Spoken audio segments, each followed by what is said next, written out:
आज आनंददायी शनिवारमध्ये एक युक्त शर्करा योग आपण म्हणू की आजच्या दिवशी आपल्याला श्री श्री रविशंकरजी गुरुदेव यांचा काही अंश असलेले गुरुजी आपल्याला लाभलेले आहेत तिथं.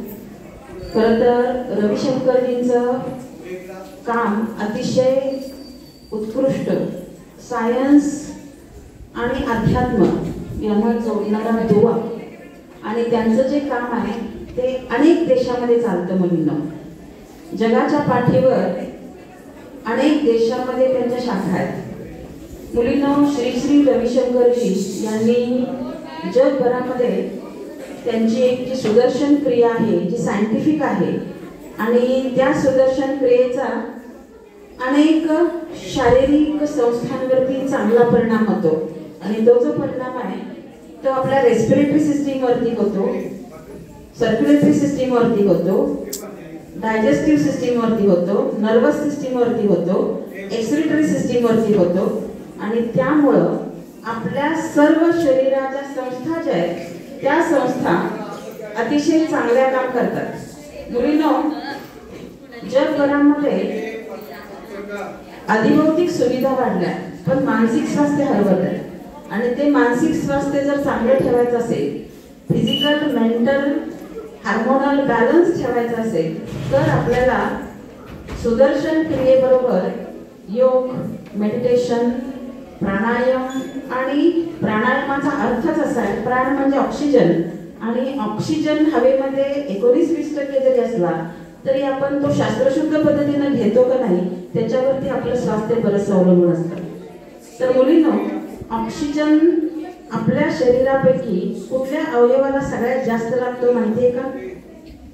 कोणत्या अवयवाला? मेंदूला सगळ्यात जास्त ऑक्सिजनची गरज असते.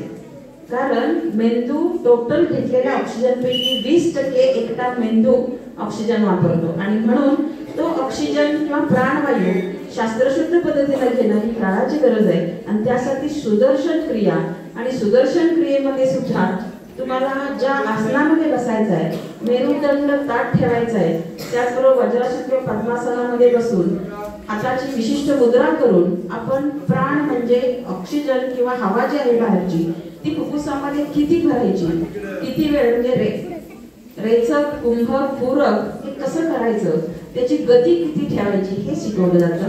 आणि त्याचं मार्गदर्शन शास्त्रशुद्ध करण्यासाठी आपल्या आज या ठिकाणी सन्माननीय भाग्यश्री मॅडम, त्याचबरोबर आपले दादा दिसतात पुढे, आणि सगळ्यात महत्त्वाचं जे इंट्युशन पॉवर डेव्हलप झालेले एक छोटे पाहुणे आपल्याकडे आज आलेले आहेत. आणि त्यांचं पहिल्यांदा सगळ्यात अगोदर मी स्वागत करणार आहे. आणि त्या छोट्या बालकाचं नाव, तिसरीला असणारा हा बालक तुम्हाला काही प्रात्यक्षिक दाखवणार आहे. त्यांचं नाव आहे पाटील.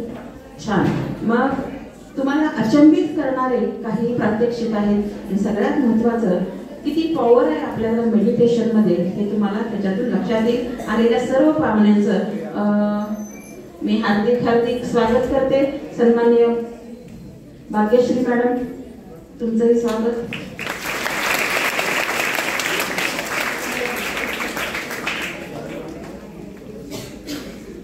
दादांचंही स्वागत आहे.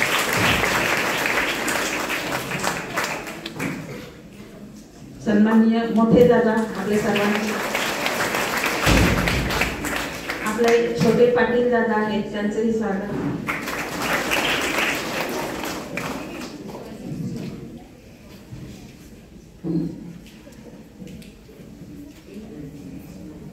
दीदींचं सोनिरा, त्यांचंही स्वागत.